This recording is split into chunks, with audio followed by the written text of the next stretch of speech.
दोस्तों, स्वागत है आपका मेरे YouTube चैनल इंग्लिश बाबू पर। और आज मैं फिर हाजिर हूँ आपके साथ एक नई स्टोरी लेकर। और दोस्तों, आज की जो स्टोरी है बहुत ही इंटरेस्टिंग स्टोरी है, बहुत ही मज़ेदार कहानी है, सुनकर आपको बहुत मज़ा आएगा। उसके अलावा इस स्टोरी में आपको कुछ नए इंग्लिश के वर्ड मीनिंग सीखने को मिलेंगे, उनकी करेक्ट प्रोनाउंसिएशन के बारे में पता चलेगा, और जो इसका ग्रामर का स्ट्रक्चर है, जो इसका ग्रामर का पार्ट है, उसे बिल्कुल ही डिटेल में कवर करेंगे, तो एक एक स्ट्रक्चर को आप बहुत आसानी से सीख पाएंगे। तो चलिए दोस्तों, आज की इस कहानी को हम शुरू करते हैं। और सबसे पहले कहानी का टाइटल देखते हैं। कहानी का टाइटल है the monkey and the crocodile. क्या मतलब हुआ दोस्तों? मंकी का मतलब होता है बंदर और क्रोकोडाइल का मतलब होता है मगरमच्छ। The monkey and the crocodile मतलब कि बंदर और मगरमच्छ। तो दोस्तों, ये आज की इस कहानी का टाइटल है, शीर्षक है। और अब मैं इसे पढ़ना शुरू करता हूँ और आपसे रिक्वेस्ट है आप इसे बिल्कुल ध्यान से सुने।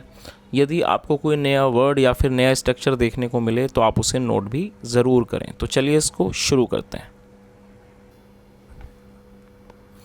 Once on the bank of a river, a monkey made a home for himself in a tree laden with fruit। क्या मतलब हुआ दोस्तों? ये जो हमारा वाक्य है ये पास्ट इंडेफिनिट का अफर्मेटिव वाक्य है।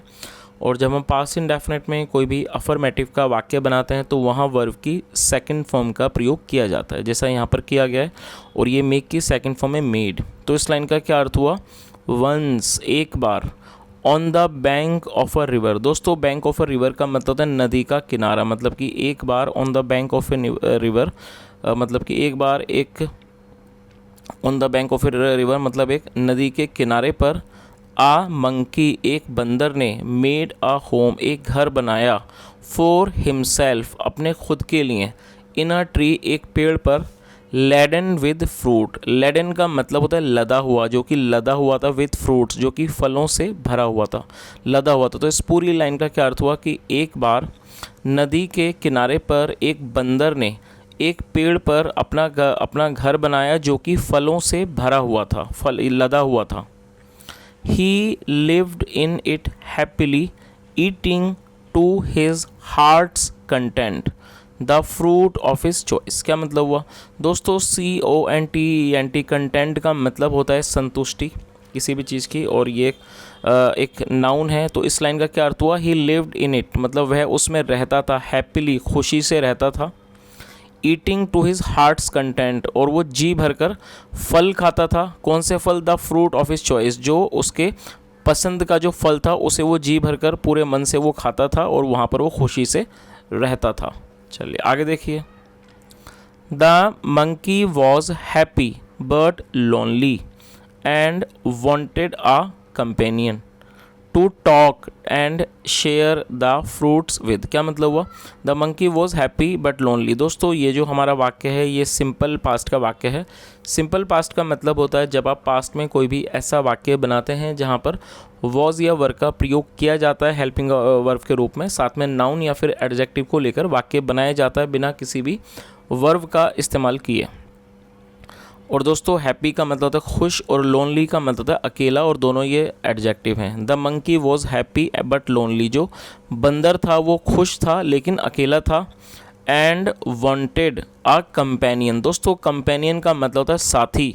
एंड वॉन्टेड ए कंपेनियन, और ये वॉन्ट का मतलब चाहना, और ये सेकंड फॉर्म है। एंड वॉन्टेड ए कंपेनियन, और वो एक साथी चाहता था। टू टॉक बात करने के लिए, to talk to and share the fruits with, और वो साथी चाहता था किस चीज़ के लिए? बात करने के लिए और उसके साथ फलों को बांटने के लिए, मतलब जिनके साथ वो उन फलों को साझा करे।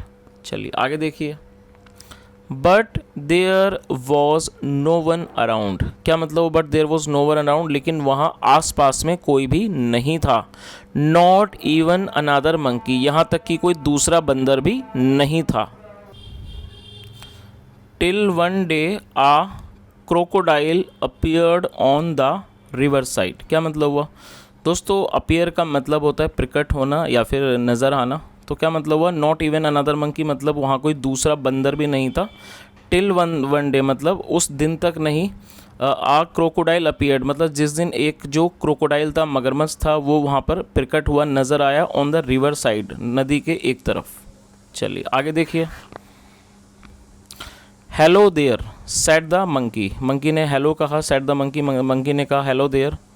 Do you live in this river, क्या मतलब हुआ दोस्तों? ये जो हमारा वाक्य है ये प्रेजेंट इंडेफिनिट का इंट्रोगेटिव सेंटेंस है, और आपको ये चीज़ याद रखनी है कि जब आप प्रेजेंट इंडेफिनिट में कोई भी इंटरोगेटिव का सेंटेंस बनाना चाहते हैं तो वहाँ पर डू या डस का प्रयोग किया जाता है हेल्पिंग ऑफ के रूप में, जैसा यहाँ पर किया गया है। उसके बाद सब्जेक्ट लगाया जाता है और सब्जेक्ट के बाद वर्ब की फर्स्ट फॉर्म का प्रयोग किया जाता है। लिव का मतलब होता है रहना। दोस्तों यदि हमारा सब्जेक्ट आई, वी, यू, दे या फिर प्लूरल नाउन होगा तो वहाँ पर डू का प्रयोग किया जाएगा, और यदि वो ही, शी, इट या फिर सिंगुलर नाउन होगा तो वहाँ पर डस का प्रयोग किया जाता है। तो यहाँ यू के साथ डू का प्रयोग किया गया है। तो क्या अर्थ हुआ? Do you live in this river, क्या आप इस नदी में रहते हो? Would you like to eat some fruits, और दोस्तों ये भी हमारा एक इंट्रोगेटिव सेंटेंस है, क्वेश्चन है। Would you like to eat some fruits मतलब क्या आप कुछ फल खाना चाहोगे? चलिए आगे देखिए। Good morning replied the crocodile politely, दोस्तों पोलाइटली एक एडवर्ब है जिसका मतलब होता है विनम्रता से। एडवर्ब का मतलब होता है ऐसा कोई भी शब्द जो किसी क्रिया की मतलब कि वर्ब की विशेषता को बताए, उसे एडवर्ब कहा जाता है, और ये पोलाइटली एडवर्ब है। Good morning replied the crocodile politely, मतलब जो क्रोकोडाइल था, मगरमच्छ था, उसने गुड मॉर्निंग कहकर, विनम्रता से गुड मॉर्निंग कहकर उसने जवाब दिया। I did come here in search of food, क्या कहा उसने कि मैं यहाँ खाने की तलाश में आया था। फॉर माई सेल्फ अपने लिए, एंड माई वाइफ और अपनी पत्नी के लिए। Nice of you to offer me fruit, और मतलब आप बहुत ही अच्छे हो। टू ऑफ़र मी फ्रूट, कि आपने मुझे जो फ्रूट है वो ऑफ़र किए। ऑफ़र का मतलब होता है किसी को कोई चीज़ पेशकश करना, किसी को कुछ देना। चलिए आगे देखिए।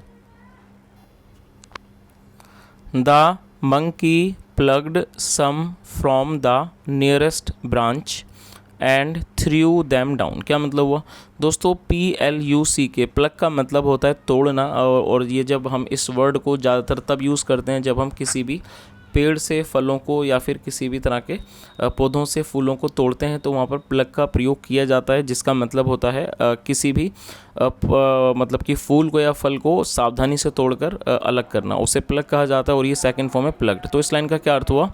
द मंकी प्लग्ड सम, मतलब जो मंकी था, बंदर था, उसने कुछों को तोड़ा, सब कुछ तोड़े। फ्रॉम द नियरेस्ट ब्रांच, पास की टहनी से। एंड थ्रू दैम डाउन, और उनको उसने नीचे फेंक दिया। The crocodile found them delicious, और दोस्तों ये फाइंड की सेकंड फॉर्म है जिसका मतलब मिलना या फिर लगना होता है। तो क्या अर्थ हुआ इस लाइन का? The crocodile found them delicious. Delicious एक एडजेक्टिव है जिसका मतलब होता है स्वादिष्ट। जो क्रोकोडाइल था, मगरमच्छ था, उसे वो स्वादिष्ट लगे, और ये जो दैम है वो फलों के बारे में बात हो रही है। थैंक्स, धन्यवाद। ही सेड, उसने कहा। May I have some on my next visit, क्या कहा उसने? मे आई हैव, क्या मतलब मुझे कुछ और मिल सकते हैं। ऑन माई नेक्स्ट विजिट, जब मैं यहाँ दोबारा आऊँ तो क्या मुझे और मिल सकते हैं। सर्टेनली, मतलब कि ज़रूर। As many as you like, मतलब जितने आप चाहो उतने। And some for your wife, और कुछ आपकी पत्नी के लिए। टू मतलब भी। तो इस पूरी लाइन का क्या अर्थ हुआ? उसने क्या कहा? सर्टेनली, हाँ निश्चित रूप से। As many as you like and some for your wife too, मतलब आप जितने चाहो उतने और कुछ आपकी पत्नी के लिए भी। सेड द मंकी, बंदर ने कहा। चलिए आगे देखिए। Do come again, do come again, दोस्तों ये जो हमारा वाक्य है ये एक इम्पेरेटिव सेंटेंस का एग्जाम्पल है, और मैं चाहूँगा आप इस स्ट्रक्चर को अच्छे से समझ लें। जब आप कोई भी ऐसा वाक्य बनाते हैं जहाँ पर आप किसी भी तरह का कोई निर्देश देते हैं, कोई भी आदेश देते हैं, जहाँ पर आप उस चीज़ को बहुत ही स्ट्रांगली रेकमेंड करते हैं, बताना चाहते हैं, तो वहाँ पर डू का प्रयोग किया जाता है बिना सब्जेक्ट का इस्तेमाल किए। तो आप इस चीज़ को नोट कर सकते हैं जब आप कोई भी ऐसा वाक्य बनाना चाहते हैं जहाँ पर आप सामने वाले व्यक्ति को कोई भी एक स्ट्रॉन्ग एडवाइस या फिर कोई भी आदेश देना चाहते हैं, तो वहाँ पर इस स्ट्रक्चर का यूज़ किया जाता है, और इस स्ट्रक्चर को इम्पेरेटिव सेंटेंस के नाम से जाना जाता है। तो उसने क्या कहा? डू कम अगेन, मतलब कि दोबारा दोबारा ज़रूर आना। I am rather lonely here, I am rather lonely here, मतलब वैसे भी मैं यहाँ पर जो हूँ अकेला हूँ। The crocodile visited the monkey regularly. Visit का मतलब होता है किसी से मिलने जाना। जो क्रोकोडाइल था, जो मगरमच्छ था, वो रेगुलरली मतलब नियमित रूप से बंदर से मिलने जाता था। एंड एट द फ्रूट्स, और वो फल खाता, विच हिज होस्ट थ्रू दैम, जो उसका होस्ट था, मतलब जो उसका मेज़बान था, थ्रू दैम, जो उसका मेज़बान उसको फेंकता था। दोस्तों, होस्ट का मतलब होता है ऐसा व्यक्ति जो अतिथि वो होता है, जिसे हम गेस्ट कहते हैं, जो कहीं पर जाता है और जो उसका स्वागत सत्कार करता है, जिसके घर वो आया होता है, उसको वो मेज़बान कहा जाता है। तो इस लाइन का क्या अर्थ हुआ कि वो जो क्रोकोडाइल था, मगरमच्छ था, वो उस बंदर के पास बराबर जाता, रेगुलरली जाता, एंड एट द फ्रूट्स, और फल खाता, विच हिज होस्ट थ्रू दैम, जो उसका मेज़बान उस पर फेंकता। चलिए, और दोस्तों कहानी में आप समझ ही गए होंगे, जैसे जो बंदर था वो पेड़ पर बैठा रहता था और वो नीचे फल फेंकता था, तो यहाँ पर फेंकने के लिए बात हो रही है। ही टुक सम होम, और ये टेक की सेकंड फॉर्म है, जिसका मतलब होता है ले जाना। ही टुक सम होम, और वो कुछ को घर ले जाता था, फॉर हिज वाइफ, अपनी पत्नी के लिए।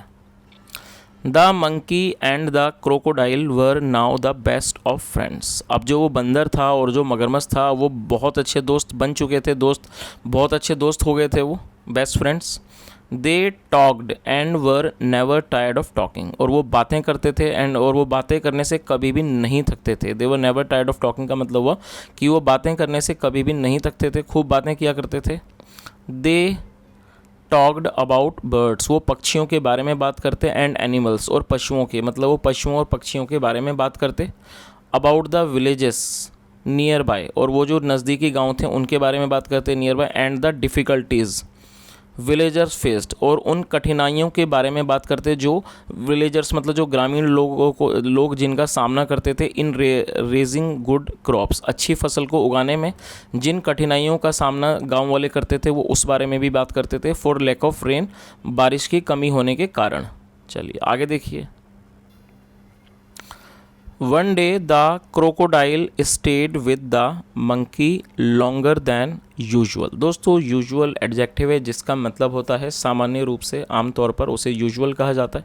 तो इस लाइन का क्या अर्थ हुआ कि एक दिन, वन डे द क्रोकोडाइल, जो क्रोकोडाइल था, जो मगरमच्छ था, स्टेड विद द मंकी, वो बंदर के साथ रुक गया, ठहर गया। लॉन्गर दैन यूजुअल मतलब आम दिनों के मुकाबले, मतलब सामान्य रूप से ज़्यादा, वो अधिक समय तक वो उस बंदर के साथ ठहर गया। His wife was annoyed, waiting, managing the little crocodiles that had just been hatched। क्या मतलब हुआ? His wife was annoyed। annoyed का मतलब होता है दोस्तों, ये एडजेक्टिव है जब कोई व्यक्ति खिन्न हो जाता है, चिढ़ जाता है, उसे annoyed कहा जाता है। His wife was annoyed, जो उसकी पत्नी थी वो चिढ़ गई थी, चिड़ी हुई थी। वेटिंग इंतज़ार करते हुए, प्रतीक्षा करते हुए, एंड वेटिंग मतलब वो इंतज़ार करते हुए, उसका प्रतीक्षा करते हुए काफ़ी चिढ़ गई थी, annoyed हो गई थी वो। मैनेजिंग, और वो संभालते हुए, द लिटिल क्रोकोडाइल, छोटे मगरमच्छों को संभालते हुए, that had just been hedged, जिनका जो सिर्फ अभी अंडे से निकले थे। शी है सैड, उसने कहा, who is this friend of yours, कि वो आपका कौन सा दोस्त थे।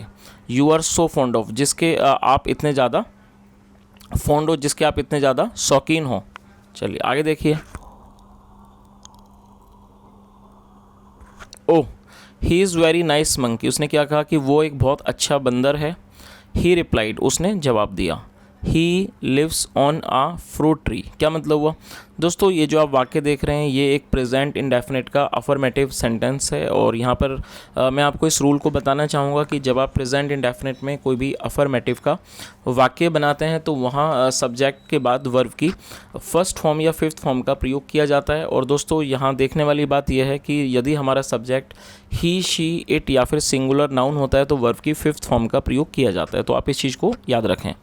तो ही के साथ फिफ्थ फॉर्म का प्रयोग किया गया है, LIVE मतलब लिव, और S लगने के बाद लिव्स, ये फिफ्थ फॉर्म हो जाएगा, जिसका मतलब होता है रहना या फिर निवास करना।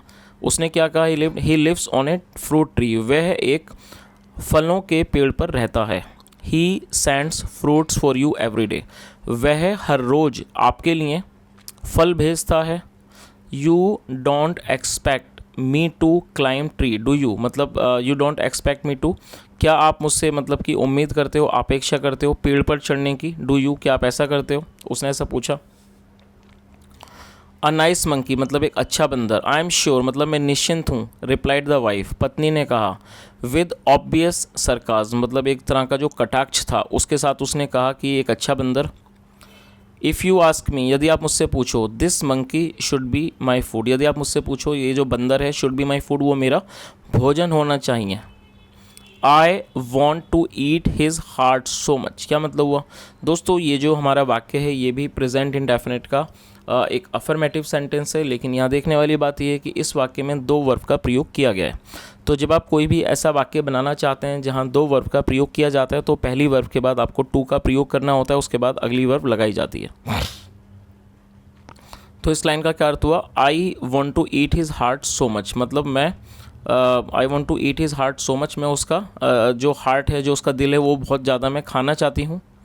What a foolish thing to say उसने क्या शाउटेड द क्रोकोडाइल। शाउट का मतलब होता है चिल्लाना। What a foolish things to say उसने क्या कहा कि ये कितनी मूर्खतापूर्ण बात है।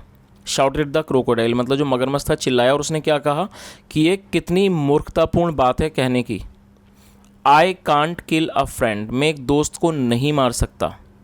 दो हालांकि I won't mind a monkey occasionally for a change of taste उसने क्या कहा,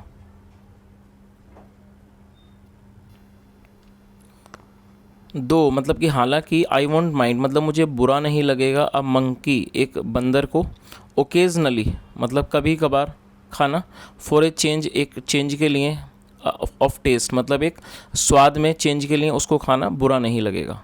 यू ब्रिंग हिम हेयर आप उसे यहाँ लाओ। ऑर्डर्ड द वाइफ पत्नी ने आदेश दिया। I want to see him मैं उसे देखना चाहती हूँ। So you can eat him तो आप उसे खा सकते हो। नेवर कभी नहीं। डिक्लेयर्ड हर हस्बैंड उसके पति ने कहा। डिक्लेयर का मतलब है किसी चीज़ की घोषणा करना, कहना उसके पति ने कहा। दोस्तों ये एक लंबी स्टोरी है और मैं सोचता हूँ इसे हम आज यहीं तक रखते हैं। जो इसका अगला पार्ट है जो उसे हम अगले एपिसोड में कवर करेंगे। जो दूसरा वीडियो होगा उसके अंदर इसका सेकंड पार्ट कवर करेंगे जहाँ पर इस कहानी को पूरा कर लिया जाएगा। और यदि आपको आज की कहानी अच्छी लगी हो तो कमेंट के माध्यम से ज़रूर बताएं, और आप सेकेंड पार्ट भी देखना चाहते हैं तो कमेंट करके ज़रूर बताएँ। सुनने के लिए thank you so much. Have a nice day and bye.